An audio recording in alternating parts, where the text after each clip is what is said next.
So good morning, good afternoon, good evening, ladies and gentlemen. Thank you so much, everyone, for being a part of the 30th Parliamentary session of the World Teen Parliament. A very warm welcome to all of you. I am Daksh, the founder of Blub World Magazine and the World Teen Parliament. This is an amazing opportunity once again for all these teenagers across the world to interact and learn from policymakers from different parts of the world. During COVID or just post-COVID, something called the World Teen Parliament was born, an institution that aspires to bring together the most amazing, the most inspiring teenagers from across the world to improve the world with their ideas and their work, and to support them and to enhance their understanding of world of policy making. Every third Saturday at 8 p.m. India time, we do something called a parliamentary session, which is a 60-minute interaction between teenagers and policymakers on different topics that teenagers think are important and where attraction or typically the attention of the policymakers has to be attracted to. So today as well, we'll be starting this session just in a couple of moments. Before we start that, just a good news for all of you. This year's World Teen Award registrations have already opened up for India. So if you are an Indian teenager who's doing something inspiring in your life, make sure that you visit our website and you can register for the World Teen Awards, because this year the World Teen Parliament will be giving out cash scholarships of nearly 10 lakh rupees to deserving teenagers who can inspire the world in different fields. So thank you so much once again, everyone for being a part of this parliamentary session. Let's now start listening to our amazing guests for today, because they bring in that amazing pool of experience that will make the World Teen Parliament even more relevant with every single parliamentary session. So let me invite the first speaker for today. A very warm welcome to Ms. Bruyning, who's a member of the House of Representatives of the Netherlands. Tweede, Kamer der Staten-Generaal of the Parliament. Den Haag, Zuid-Holland, the Netherlands. I hope I've pronounced all of that right. I am not sure, though. If I have pronounced anything wrong, then I'm really sorry for it. But a very warm welcome to Ms. Bruyning. Ma'am, over to you for the opening address of the 30th Parliamentary session.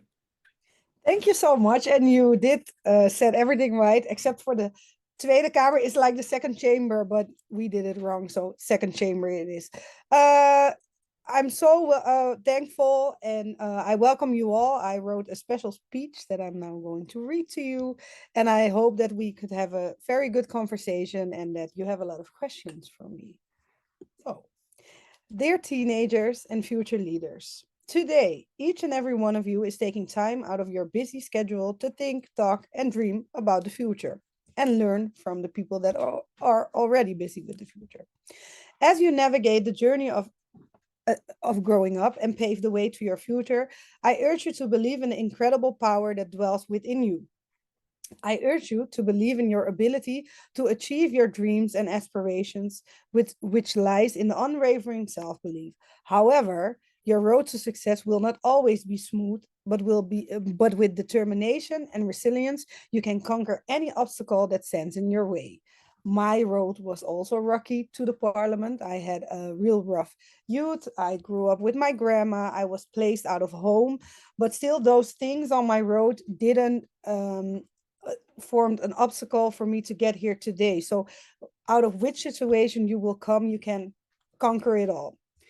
None of us, however, can do it alone. All of us need a network. And networking is more than just a buzzword. It's a fundamental skill that can open doors to new opportunities and collaborations.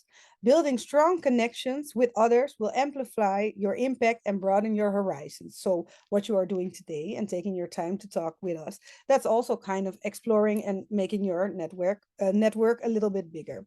Embrace the art of networking, for it is through strong relationships that we can soar to greater heights. So my thing I always say to my colleagues is, alone I will get so far, and together we will go way farther or further, I guess. Don't mind my English. It's like not my native language. So if I pronounce something wrong, you can also correct me. On your mountainous journey to reach those heights, never underestimate the strength that comes from perseverance. So if you keep pushing through, even when it's a bad day, then you will get there. In moments of hardship and doubt, remember that it's your unwavering determination that will set you apart. So what makes you a different person of all the people that are trying when you're not giving up? And each new day, you try again. Embrace challenges as opportunities for growth and let your persistence be the guiding light that leads you towards success. So in life, we will not always win the race. We will not always end up first, but there will always be a lesson in the way that we get to the finish. Also, I encourage you to always keep learning inside and outside of the classroom. Knowledge is the key that will unlock the doors to a world of possibilities. Education is a transformative force that will empower you to shape your destiny and contribute to society in a meaningful way. Therefore, embrace the pursuit of knowledge with passion and curiosity, for it is through learning that we evolve and innovate. And the world is in hunger and in need of a generation that helps societies worldwide to evolve, especially since equality is not a given. So it's up to you to change the world. We are changing something for the next generations, but that's your later life. So it's important that we listen to your voice, we hear your voice, and that you stand up for what's your right. Nevertheless, in a world where equal opportunities are not always guaranteed, remember that your worth is not defined by your background or circumstance. It is your character, your values, and your action that speaks volumes about who you are. Embrace diversity, champion equality, and stand firm in the belief that everyone deserves a fair chance to pursue their dreams. And now, as I conclude, I leave you with this profound word spoken by former US President Franklin Roosevelt to carry with you on your journey. The only limit to our realization of tomorrow will be our doubts of today. So believe in yourself, embrace the power of education, strive for equality, and never forget that the possibilities that await you are boundless. May you walk with confidence, dream with determination, and soar with courage. The future belongs to you, who believe in the beauty of their dreams. Thank you. Thank you so much, Ms. Faith, for this amazing start to the 30th Parliamentary session. I think this is essentially the spirit of the World Teen Parliament, that don't create a repository of doubts in your mind, create a repository of hopes and dreams, so that when you wake up the next day, there's something amazing to do and there's something amazing to add to the world. Thank you so much, ma'am. Let me invite the next speaker for the opening address of the 30th Parliamentary session. A very warm welcome to Ms. Garima Dutt, the President of CSR of Yes Bank, CEO of Yes Foundation from Mumbai, Maharashtra, India. Garima ji, over to you for the opening address of the 30th Parliamentary session, and a very warm welcome. Thank you. Namaskar, everyone. And thank you for joining in and for taking time out. It's really, truly amazing to see so many young faces and all driven. So I'll very briefly introduce a little bit. I come from privilege, and I acknowledge that I come from privilege, right? Whether it's my economic background or social background. And I've studied across private institutions and done my college also in the degree that I wanted to. There were no financial restraints, but I am extremely conscious that I do come from privilege. And therefore, I think in my, in the work that I chose, so I look after corporate social responsibility. Those of you who are not from India, or even if you are from India, you would know that in India, it is mandatory for corporates to spend 2% of their average net profit of the last 3 years on community, right? And on causes that are required and need attention. So that is what I do. And I've done my master's also in social work, specializing in urban and rural community development. And I think it was only during my post-graduation that I really, truly saw vulnerabilities and how they layer every aspect, right? So if you talk about health, it's not just health. You can't just talk about health parameters without talking about livelihood, whether talking about dwellings, etc. So, a lot of people are very skeptical about what we've done with the environment, what we've done with the climate, what we are doing in terms of social justice. But I lead life from a position of power. And I would like to believe that if we manifest, or if we believe that we are able to make a difference, then we are going to make a difference, right? I know in your generation and from your generation, there is a lot of expectations and lot of hopes pinned on you, right?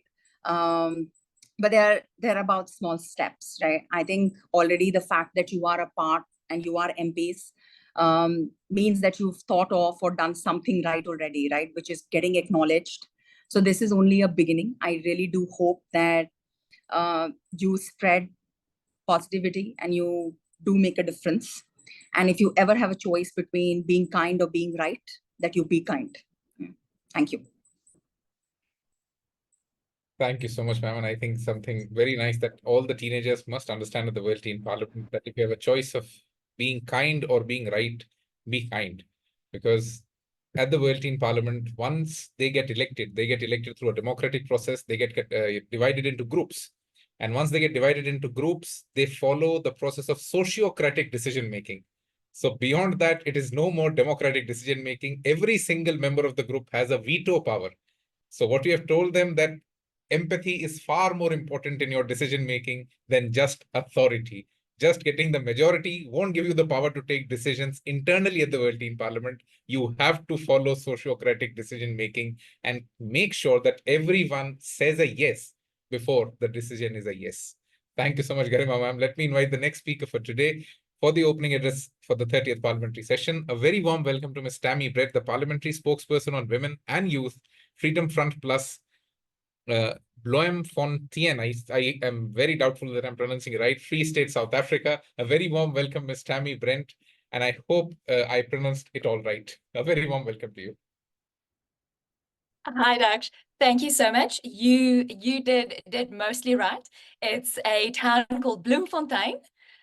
We are the town of roses, and they say it's because we have so many pretty people there.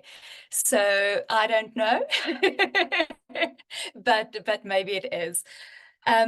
It's so true. And before I start, I've put a timer on because I like talking, and I can sometimes get carried away. But something you said and something Garima said really rang a bell. I am in Cape Town currently. We had the inauguration assembly and the National Council of Provinces yesterday and today, and that's why I'm so dressed up. I see it looks like I've got very heavy makeup on. I do apologize for that, but it was a very, very important session.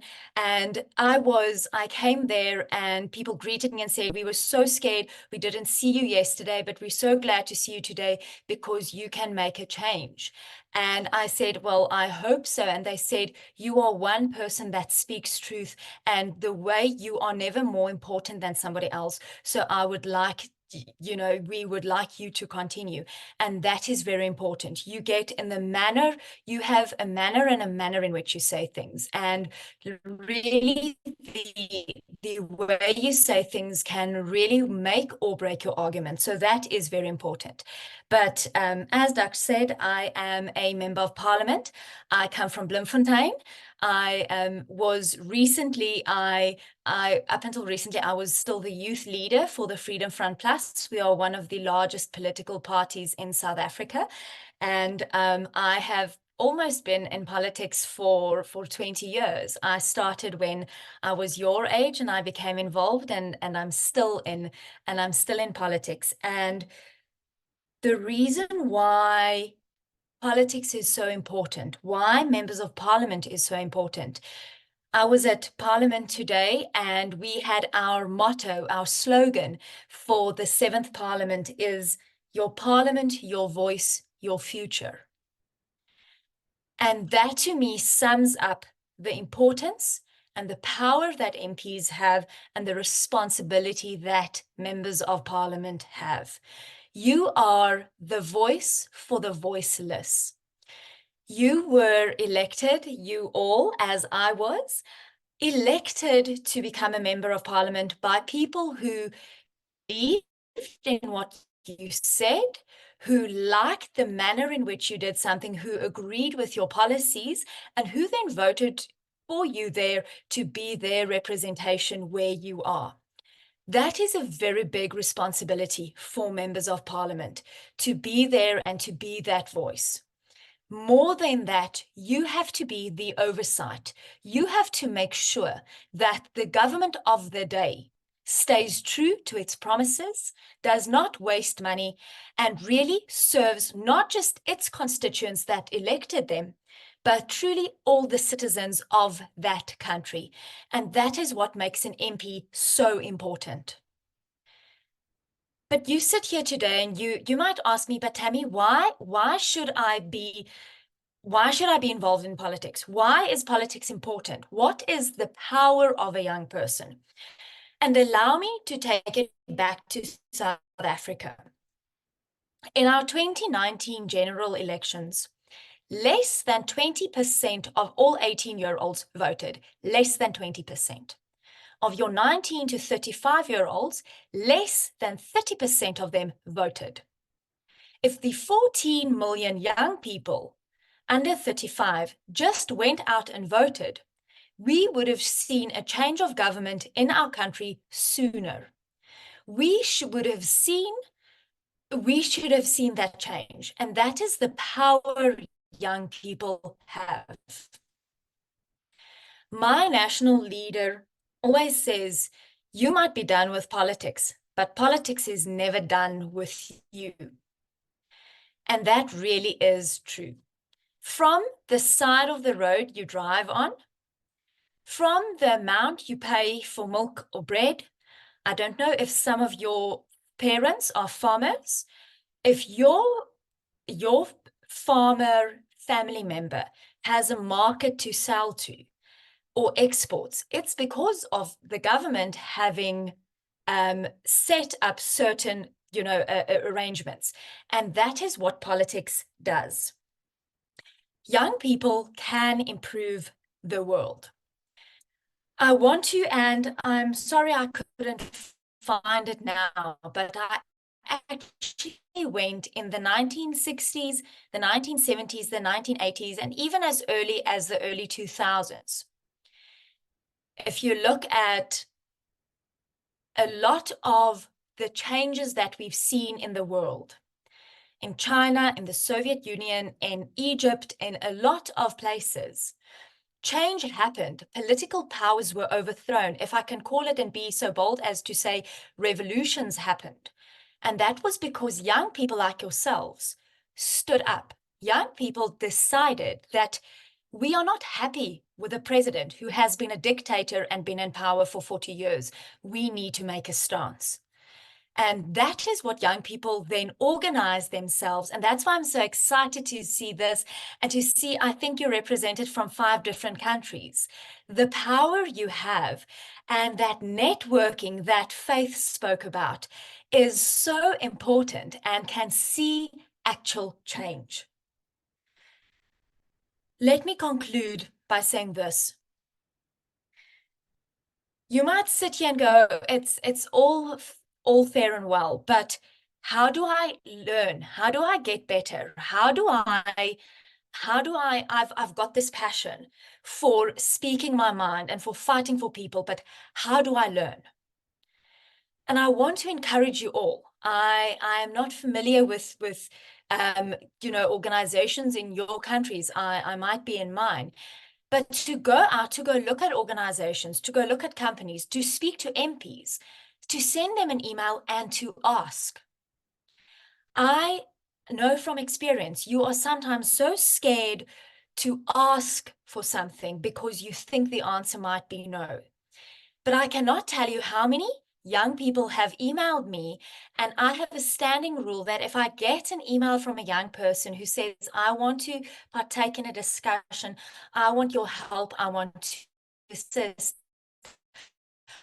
I want you, will you be able to read my paper? I want to do that. I always say yes. And I know there are many other members of parliament, many other organizations, many other CEOs of companies who would be willing to do that. Just asked.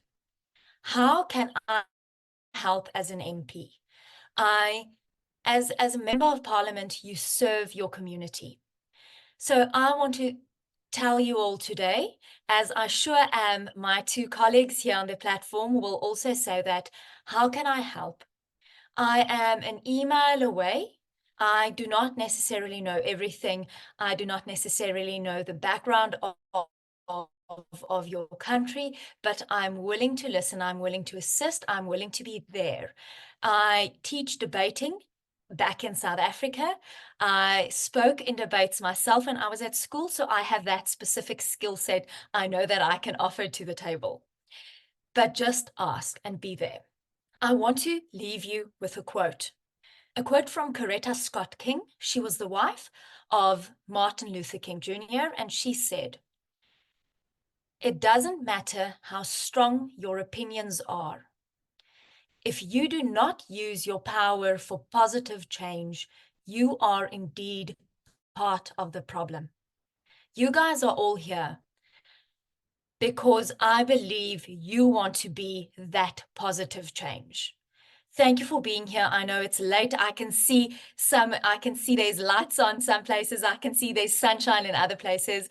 I would like to thank you for giving us this opportunity to speak to you. This is how we change the world, is by members of parliament that are there and young MPs like yourselves get together. Thank you for this opportunity.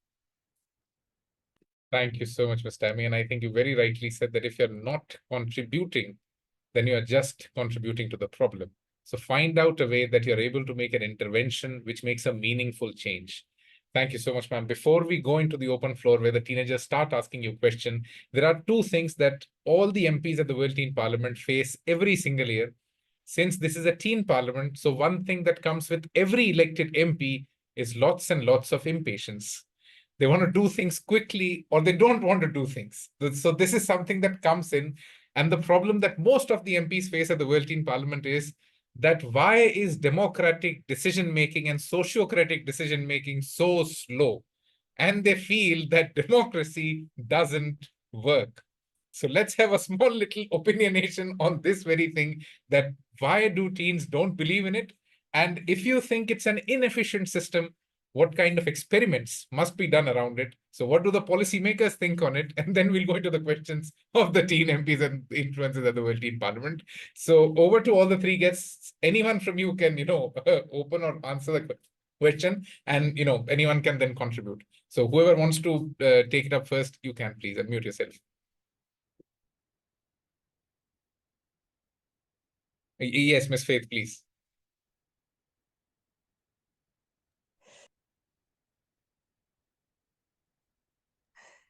Okay, do you hear me now? Yes, because I couldn't do it myself, but it's okay. Well, I think the thing is, so like in the Netherlands, we had the child benefit scandal. So that was a large scandal about people receiving help from the government for the daycare so they could go to work or go to school. And the problem was that the whole system in the Netherlands is built on distrust. So if your system is built on distrust, then you're always going to find the fault in things people do. So then you have now a pre-made up mind of what people are like. So your human image, we call it men's build, but I don't know how to say it in good English. So the human image our government has of people is like disturbed. So now we have to go back with each other to how do we go from distrust to trust? But that's not like a one-day work, because it's in all the system, in the way people think, in the way people work. So you have to start with the mindset of people. So instead of attacking the system and trying to change like the policy, which will take you like forever, also in the Netherlands, so it's not different, it has to start with one-on-one mindset changes. So I will take you into my experience and I will question your experience or the way you think about things to show you that it's not particularly wrong, but it's not the right way for the people that you are working for. So I put in real time in networking and trying to change people's mindset about the human image they have of the people they are helping. So it's very hard, and sometimes I want to give up and I want to like lay on the floor and cry. But even one person or just a thought of them, like that aha moment, like, oh, well, I haven't thought about this, is a win. So I'm also very impatient, and in my dreams, I would change like the whole system, just take it down, tear it up, and there's like a whole new thing. But that's not the way it goes. So it goes step by step. and every step is a win. So I think you have to take that in consideration, that yes, the system is slow. Yes, there's social injustice in the system, because the system was not built on trust or humanity, but the system was built on distrust, and not humanity, but the, how do I say that? So we call it rechtmatigheid, but it has to do with controlling. So controlling if it's good or if it's bad. So I think it's not a good answer, but it's the only answer I have from out of the Netherlands. So it will take step by step, and you just have to fight and stand for what you stand for and never lose that in the process. You're very right when you say that the system is slow and you'll have to, fight it through. And that's what we try to tell the teenagers, that yes, there will always be some part of bureaucracy being there. There'll be always some part of, taking everyone's opinion, then reaching a decision. And when it's sociocracy, it becomes even more difficult, because even a single veto can block the whole decision.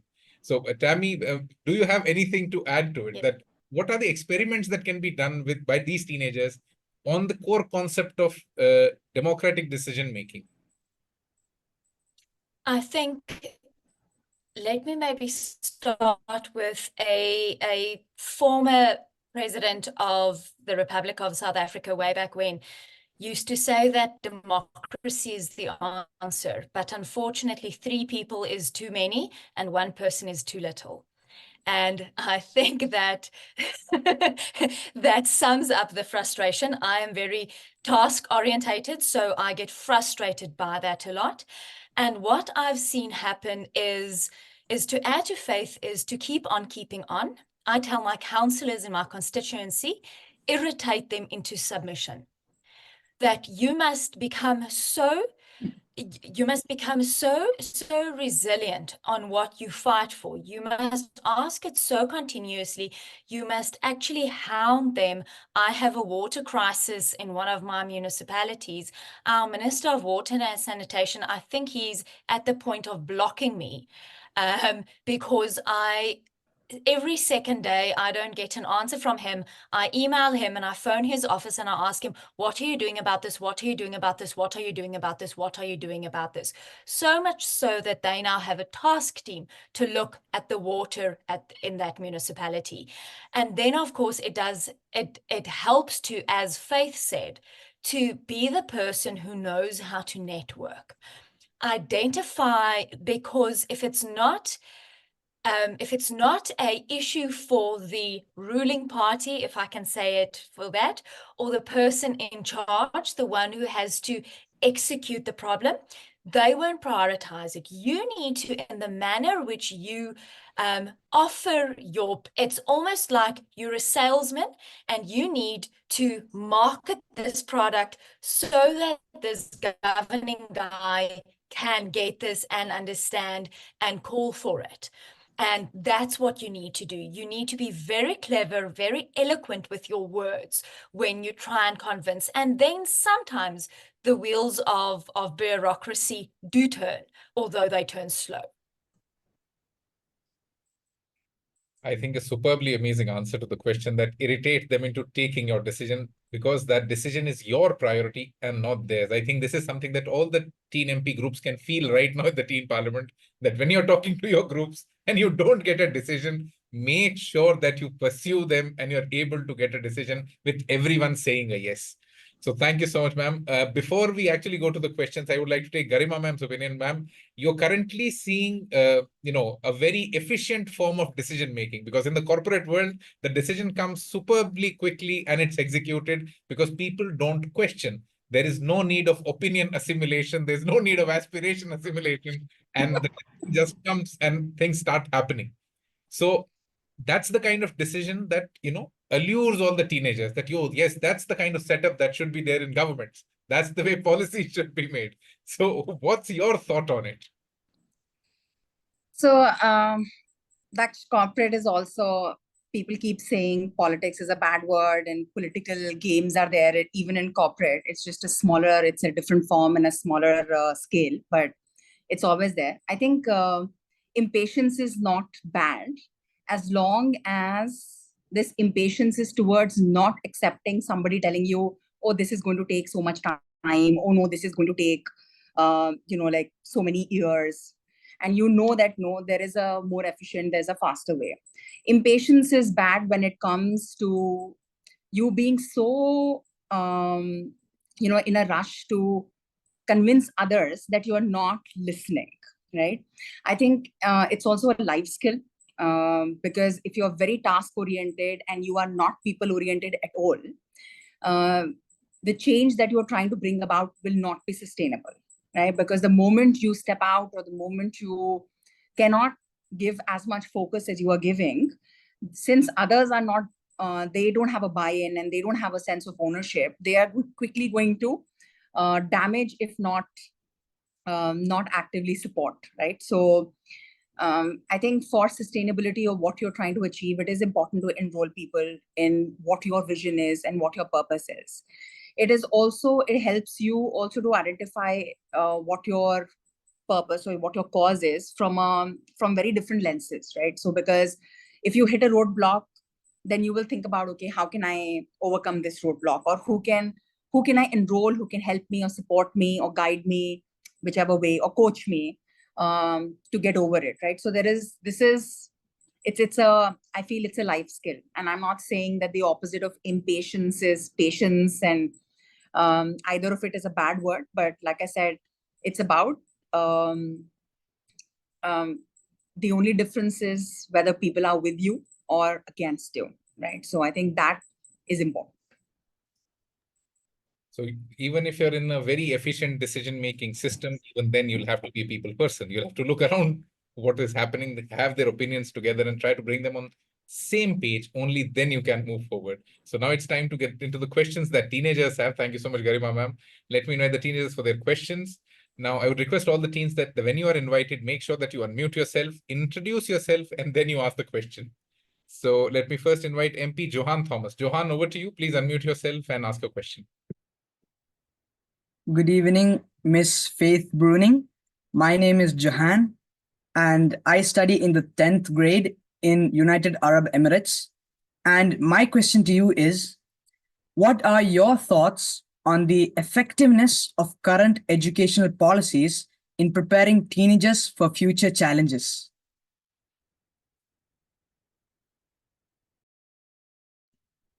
Thank you for your question. That's a real good question. Right now, I can only speak of the situation in the Netherlands, where I come from, of course.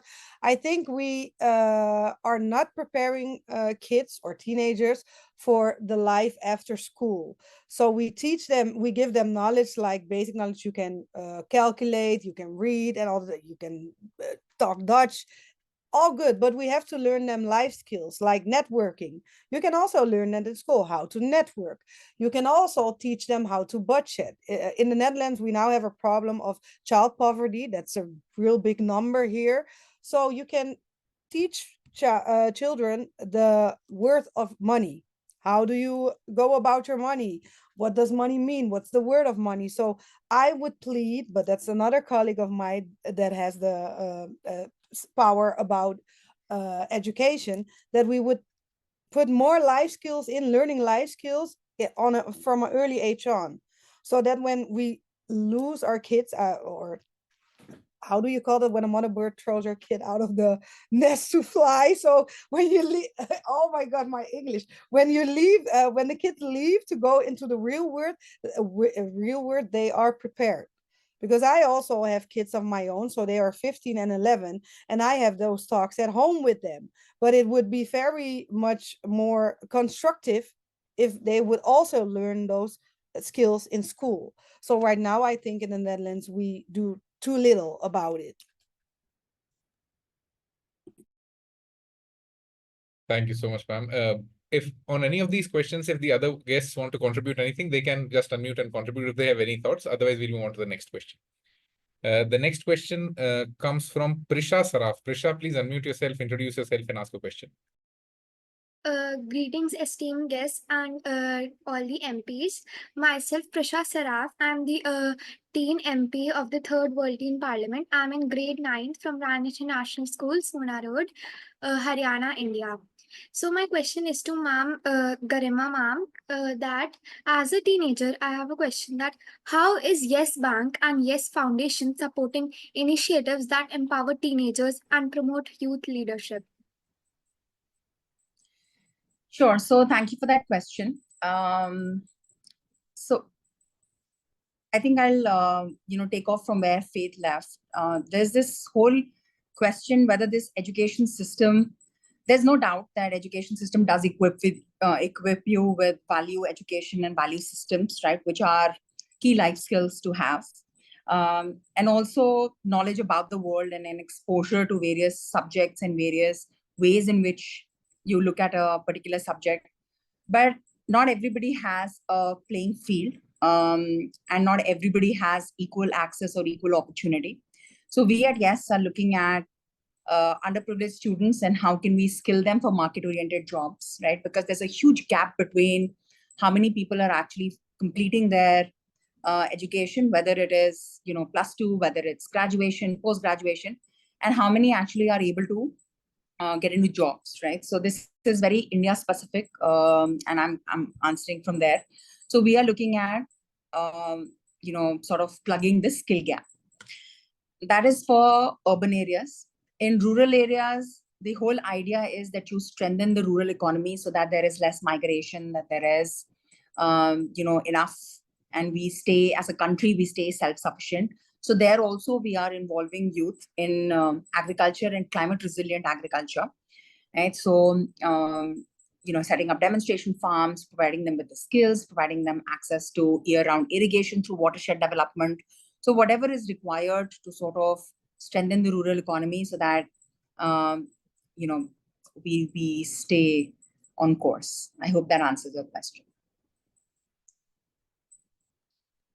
Yeah, thank you so much, ma'am. Thank you. The next question comes from Arisa Fatima. Arisa, over to you. Please unmute yourself and introduce yourself and ask a question.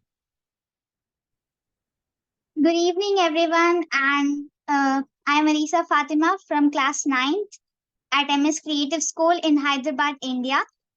And my question is to Miss Tammy.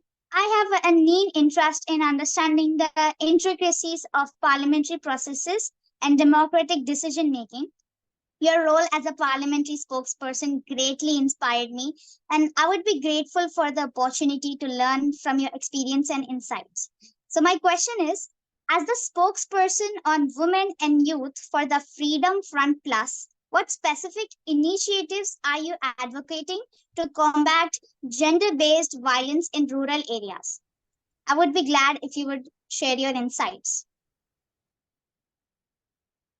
Thank you so much, Arisa. Thank you for that. Gender-based violence is such a, I want to call it a pandemic in South Africa. The reality is that every 4 minutes, a woman in South Africa is raped. We are seeing less than 46% of rapes that are being reported that are being that are being taken to court and processed. And that's only those that were reported on. We are expecting that less than half of all rapes are reported. What needs to happen is South Africa has some of the best laws in the country, in the world, when it comes to gender-based violence. We have just implemented a gender-based violent law last year that makes it possible for victims of gender-based violence to be supported, to go to safe havens, but the perpetrators of gender-based violence to actually not get bail when they get arrested. But we do not have rape kits at police stations. We do not have social workers at police stations. So you are raped, for example, and you go to a police station, there is nobody who knows how to work with your case. And you are vulnerable at that stage, and they just handle you like you were just robbed from your house, and that needs to change, and that we are advocating for. If you look at our gender-based violence courts, we have specific courts, but they are so, and you sit less than a meter away from the guy, from the person that raped you, and there's no safe space, there's no protection for those women of gender-based violence, and that needs to change. Then more than that is we need to look at our schooling. I think in India and some of the other countries that are represented here, as in South Africa, we have a very patriarchal society. So girls get taught, be careful, you are not raped. But boys do not get taught, do not rape. And you get a lot of that blame shifting. And that is a whole cultural change that needs to happen. So you need your males and females to actually fight against that. And I can just, in my own caucus, we had a girl that went to the post office, Uyunene, and she was raped and murdered. And we as members of parliament had a big protest in parliament. And I started by my male colleagues in my own party. And I said, but what if it was your sister? What if it was your daughter? And they all said, tell us what to do. If we are going to host a sit-in, we will do that. We need to stand up. And that's where it starts. It starts with your father, with your brother, with your uncle, with your aunt, with your best friend, who's a guy, to get that across. That's very broad. I can spend hours talking about this, because that is what is really important and what we need to do, and what we fight for is that in South Africa, to see that change.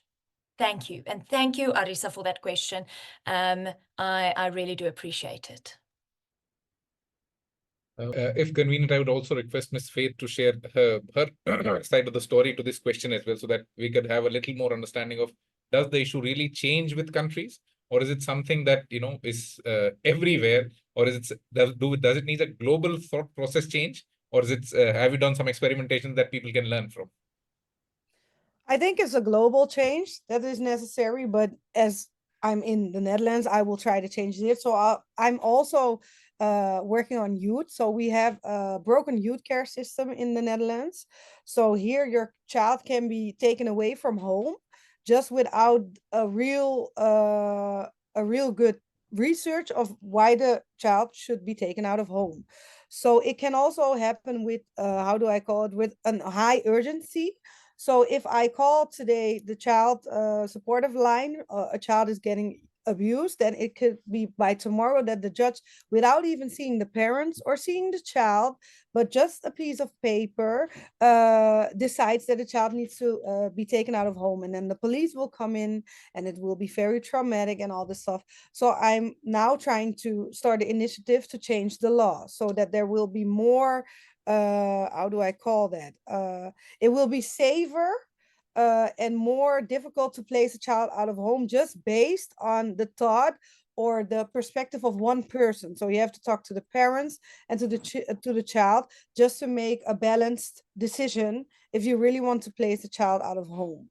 So where you walk into when you're trying to address this and trying to start an initiative, it's like it always has been this way, and it has worked in a few it has worked a few times, so why would we change it? So you're fighting against the habit that people have. So they always have known the system to be like this, and it works in kind of it works sometimes, so let's keep it at that. So it's really important to bring what happens in the real world, because I always say there's a difference between the real world and the people who are making policy that are in their office space.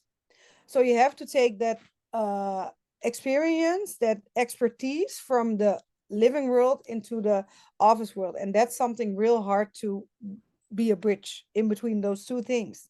Because, for example, me as a kid, I was placed out of home. I'm also a victim of the child benefit scandal, but then it gets reduced to, yeah, but that's something that happened to you. So it's your emotions, it's your feelings. Opposite to that, it's a real expertise that you are bringing to the table, because you can tell the policymakers what's the hole that's missing in making fitting policy for the living world.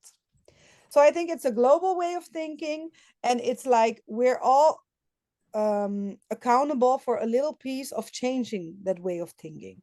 So even the youth, because we as big people or as grown-ups have 4 hours of like talking to each other, how are we going to solve this? And after those 4 hours, nobody has a real good solution.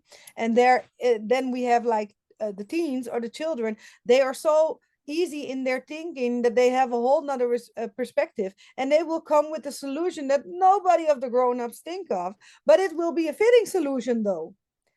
So in the Netherlands, we should give more space and listen more to the voices of the young people, because I think it can also bring that shift to a system change that we all so long for.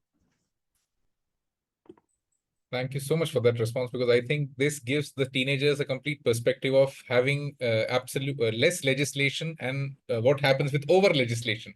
So you have to always, be in some sweet space that you'll have to find in between that, because I think only legislation will not help. What all the other speakers have been saying, that it typically has to start from school, because if legislation was the solution, then Faith would be sharing a completely different opinion.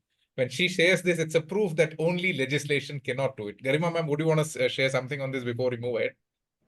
Sure. So I think in my previous role, we were working extensively in healthcare, and in particular, newborn survival and maternal health.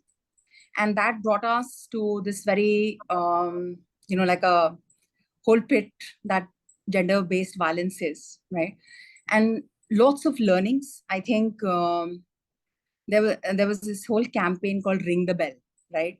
Which was mainly just in close confined spaces, or even otherwise, if you know that there is abuse going on in any home, and I don't mean only women being beaten, because it could be it's actually gender agnostic when it comes to violence and abuse, right?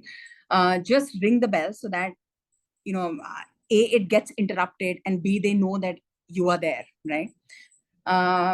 While you can stand up for it, and it will definitely make a difference, I agree with Faith and Tam that this is a systemic issue. Even in the very rare cases where women or where people wanted to report the cases, there is an apathy even amongst police, where they say that this is an internal matter, it's a personal matter, especially when it is at a household level, right? So it's your matter, why don't you settle it? And reports are not filed, etc. So there is a lot of sensitization that is also required and needed at a at a police station level, that if somebody who's battered comes in, at least register the case, right? Then it is also sensitization with the doctors and the nurses, that if somebody is coming repeatedly with broken bones and similar sort of complaint, how do you actually identify survivors of violence, right? And then how can you actually engage or help or set up anonymous centers where even talking about it? And Faith, you're very brave that you've shared your example also. And I think such storytelling and such people coming up forward and talking about their own experience and what made them get over it is also a very powerful tool, right? Because we all feel that it won't happen to us till it does. And I think there is no economic class, there is no social class where this happens and it doesn't happen in so-and-so class. It's just, it runs across, right? So idea is that, and I've met so many survivors who believe that it is okay that this is happening, right? Or it may have been their fault. And that's where it starts from childhood, starts from teens, where you say no, right? And you stand up for what's right. You stand up not just for yourself, but somebody else also who's, where you see that there is discrimination or there is something that is not right. So I think there is a whole, an individual can make a difference and will make a difference, but this also requires a whole system approach, right? Thank you so much, and I think this added a lot of perspective to the question, because for teenagers, when we do a lot of discussions internally at the Teen Parliament, we feel that you will have to give them more and more examples. You'll have to exemplify thoughts. You'll have to exemplify things so that they could make a context or at least a connection between what is expected out of them and what are the kind of, future solutions that elders are really visualizing, and what is the challenge that how adults see it and how teenagers see it. Thank you so much, ma'am. The next question comes from Vinayak Gupta. Vinayak, over to you. Please unmute yourself and ask your question. Yes, sir. Good morning, good afternoon, good evening to each and every dignitary present here. I am teen member of Parliament of 3rd WTP, Vinayak Gupta of class 10th from Bhavan Vidyalaya, Panchkula, Haryana, India. Today's my question is to Ms. Tammy Breedt.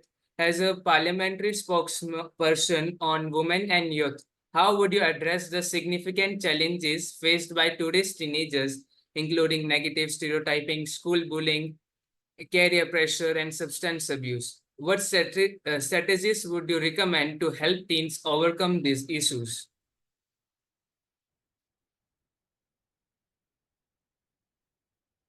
Thank you. Vinayak, thank you so much for that question. That's a very big issue. Substance abuse, drugs, school bullying.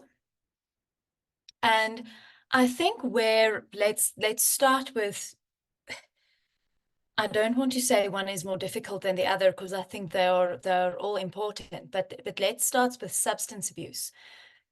I think if we look at our systems in our countries, I think to a large extent we or governments are failing people.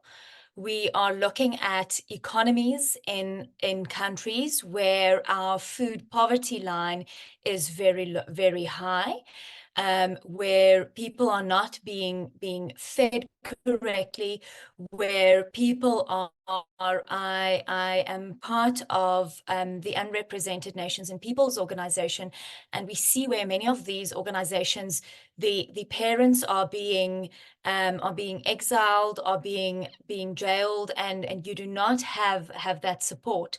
So I think that is one thing that needs to be addressed. It is an easy way in South Africa and in the Western Cape, where I currently am, is gangsterism is extremely bad, and gangsters use drugs to actually get young people involved, and then they get them reliant on drugs, and that is how they change that. And I think that's one thing we need to address. We need to address gangsterism with active policing, but we also, in our societal structures, we need more social workers at our schools. And I speak from a South African context, but that I feel is necessary.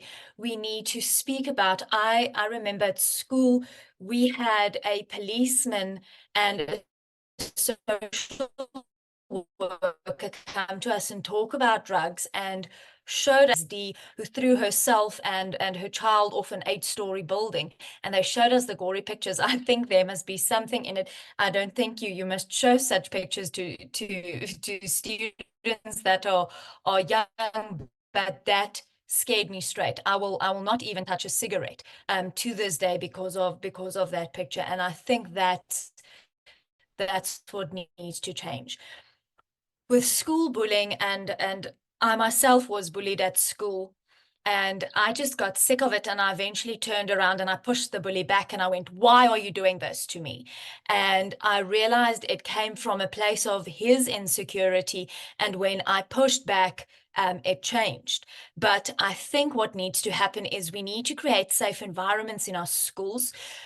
We need to address why bullies are bullying, and actually go and look at those people, because more often than not, it's because those home situations, they are being bullied at home, they are being victimized at home, they are being something is happening behind them, and they are lashing out, and we need that supportive environment that to a large extent I feel is not happening in our schools.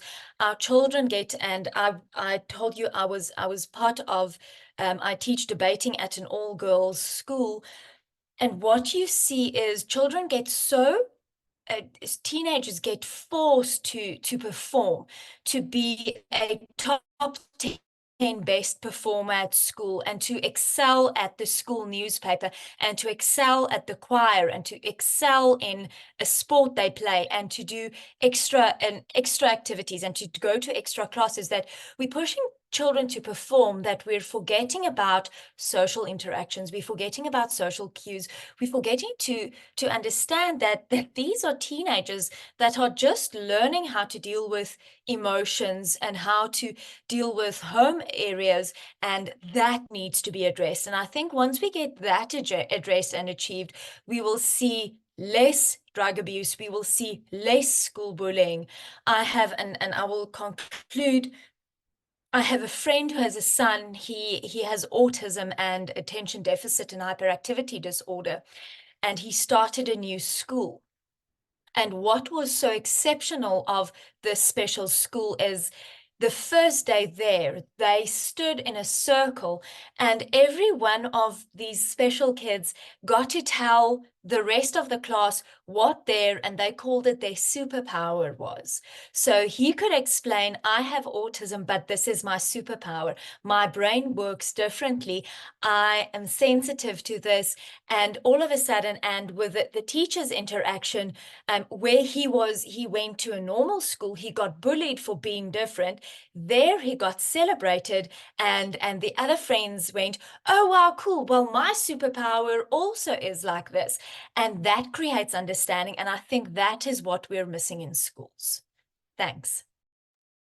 Yes, ma'am. I truly acknowledge your thoughts on this process. Like, we need to expand the awareness level in this field so that there is less cases of these bad issues.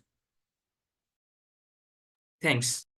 If possible, I would request Ms. Faith to please share her perspective on, are there some initiatives that you might be doing to stop school bullying? Because this is something that most of the teenagers have faced. And with most of the guests that we have had in our sessions, all of them have said that we have faced some or the other sort of school bullying when they were teenagers themselves. Well, that's I have a lot of stories of myself, but I also was bullied at elementary school, I guess you say, because we have another school system in the Netherlands. So I don't know. And at high school, I guess. So I was bullied for like 10 years. And like Taryn said, it only stopped when I pushed back, but there was no one listening to me. No one was seeing what was happening. And when I went to the teacher, it was like, well, I don't see it. And if I don't see it, it's not happening. So there are three things that I think needs to be done. First, the teacher has to take the time to listen to when children are coming to them with signals. Also at home, parents have the responsibility to talk with their children about how it will affect someone else if you bully them or if you get bullied. So you have the conversation at home. And a third, I think it all comes down at school to inclusivity. So you have children with ADHD, you have children with autism. Well, everyone has something, but most of all, the most important thing is that you're human. So we have to see each other as human, and that everyone is beautiful in the way that they are. So everything will bring something else to the table, everyone, and you're all worth it. So I think the school system needs to adjust the way we are looking at children, and also has to work more on the human to human level. So if a child feels safe enough to tell me something, then I will have to do something about it and make like bullying a general subject. So now what we do as my party, where our party is called New Social Contract, we are making a program for children to be aware of online bullying and online behavior. So what social media can do to you and how it could harm you growing up as a child. So you have to also work on awareness. So the subconsciousness and the awareness of what is going on in the world and what's your place in that. So also in bullying, it has to be a proclaimed subject to talk about at school. So you can make children aware how it could affect others to be like that. And also for the bullies, sometimes the bullies also have problems at home. That's why they bully sometimes, because at home they are not seen. So everyone has a story, and it's up to us to be curious to know the story. And when you know the story, we have to talk about it and do something about it. So that's what we are doing in the Netherlands. Thank you so much, ma'am. So actually the time is nearly over of what the scheduled time is over, but if the guests allow, shall we take one more question or shall we go to the closing statements? If the guests allow, we can take one more question. Okay, super. So let's take one more question. The question comes from Thakur Rudra Pratap Singh. Thakur, please unmute yourself and ask your question. Greetings to all. I am Thakur Rudra Pratap Singh, an MP at the 3rd World Team Parliament, studying in grade 10 at the Stonebridge International School, Uttarakhand, India. Hereby, I pose my question to Ms. Garima Dutt. Ma'am, what do you think? How important is financial literacy among teens? And how can businesses contribute to improving financial education?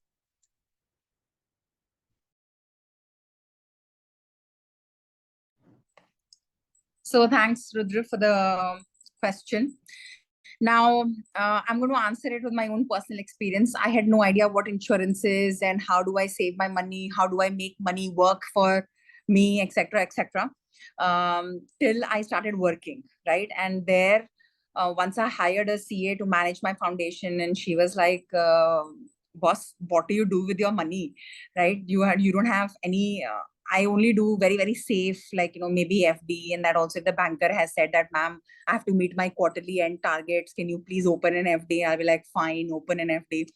So I have an insurance I got just about when the premium was about to shoot up quite high. And because somebody told me that, you should have your over and above what the company provides, you should have your own healthcare insurance, etc. One of the physicians asked me, what is your family history, what all diseases are there? And I was like, it'll be a shorter list if I tell you what all diseases are not there. And then he was like, but you don't have cancer cover and you don't have this cover, that cover. And I was like, I have no idea.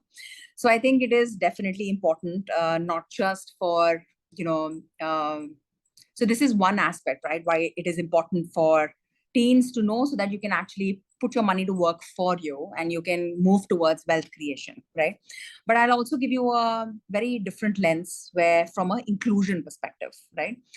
So there are so many people, and are not just urban, not just rural areas, but even in urban areas where there isn't a financial inclusion, right? For example, if they need a loan, they may have money, but if they don't have residential proof, or if they don't have, identity card, which is, a government identity card, because they've never had the need for it, right? So they've been in their unit and everything is around and they have been self-sufficient. But if they want to grow, you will see that their loans are rejected because they don't have basic documents, right?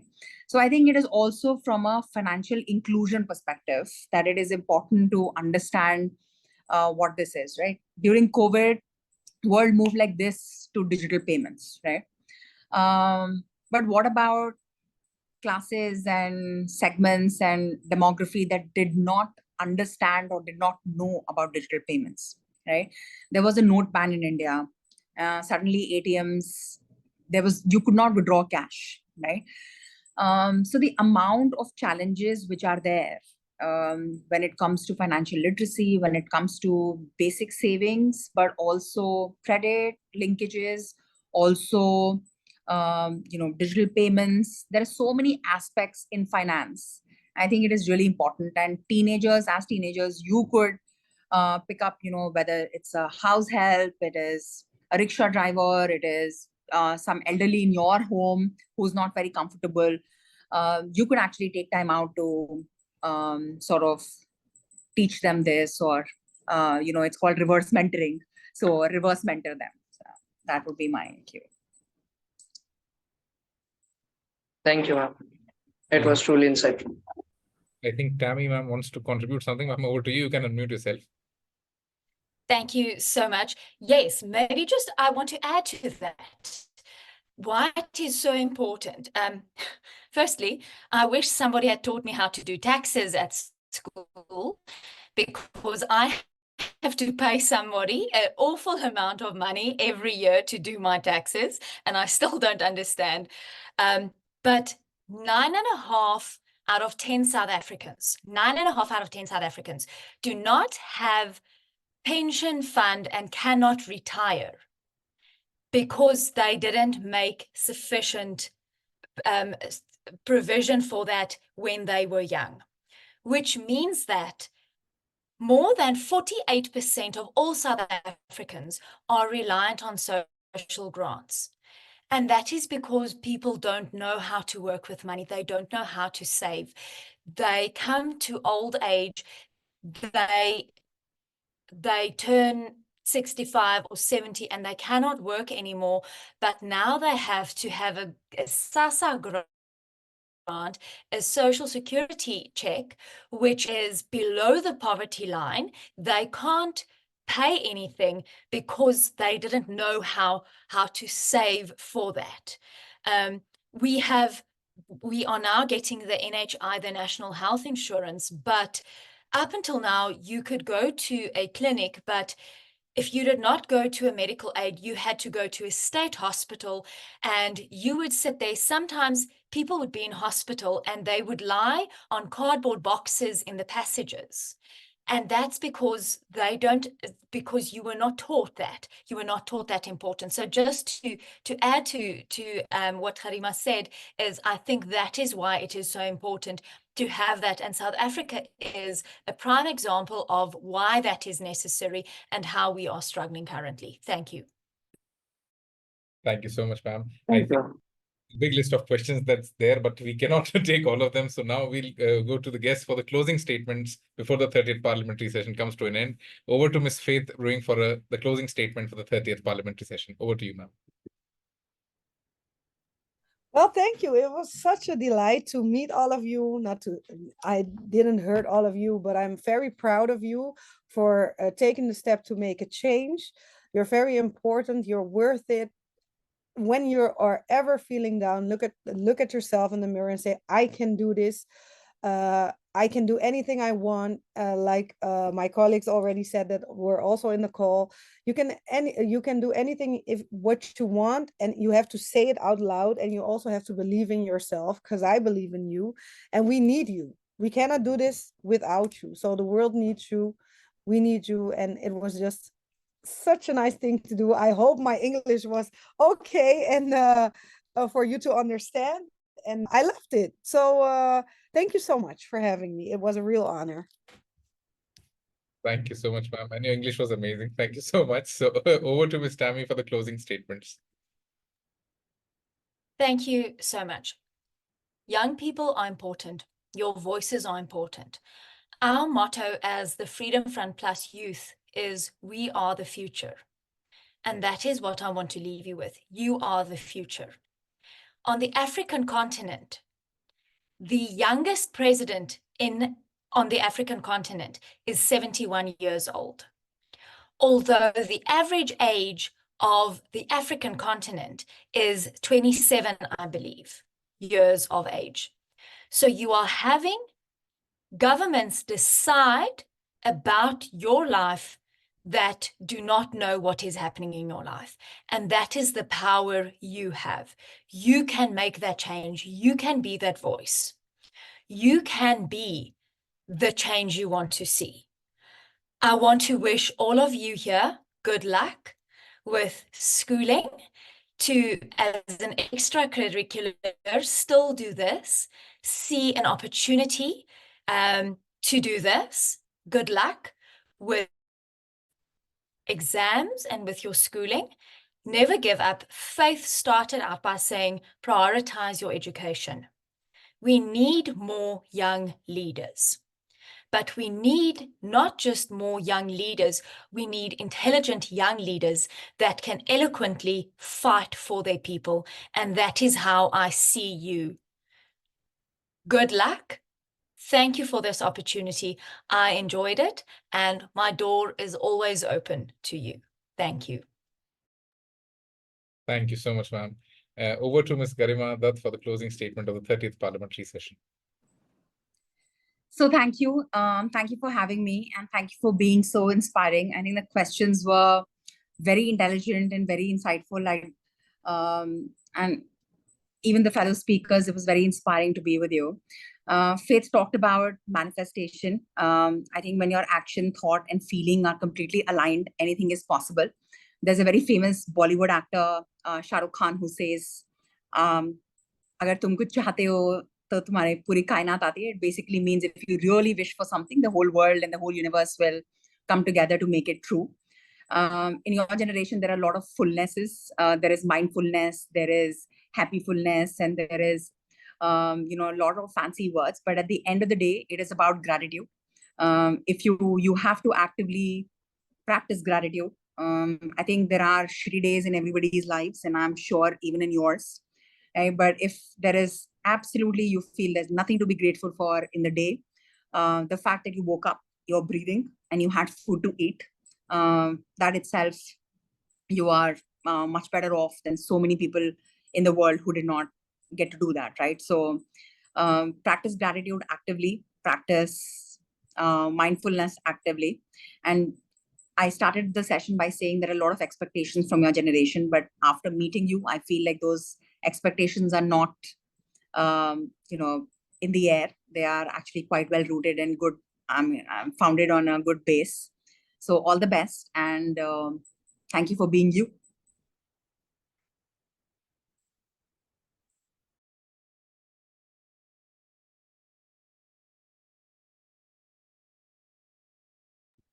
Thank you so much, Garima ma'am. Thank you so much, Ms. Faith, and thank you so much, Ms. Tamarind, for taking out the time for this parliamentary session.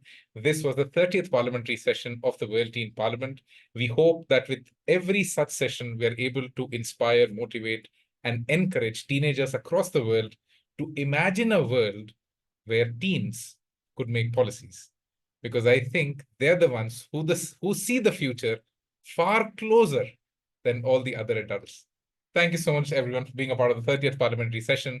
This was the 30th parliamentary session of the World Teen Parliament. Thank you so much. Namaste. Have an amazing weekend ahead. Thank you so much, all the guests, and thank you so much, all the teens. Namaste.